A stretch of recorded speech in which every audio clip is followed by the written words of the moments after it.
আসসালামু আলাইকুম আর রহমতুল্লাহ বারাকাতুহু। দেখেন এক বক্সে মাল কতটুকু হয়েছে।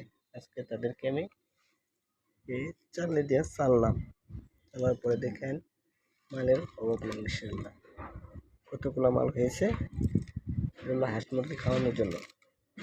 এটা আরো বড় হবে, এই আঙ্গুলের মতন মোটা হবে। তখন খাওয়াইলে এন 2 কেজির মতন লার্ভা হবে ইনশাআল্লাহ।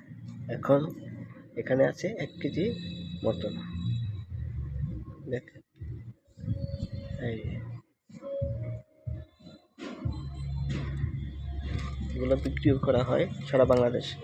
কেউ নিয়ে চাষ করতে পারেন, বড় সাইজ আছে কাপে বসানোর জন্য, এগুলো নিতে পারেন ইনশাল্লাহ। এটা হলো বাচ্চা।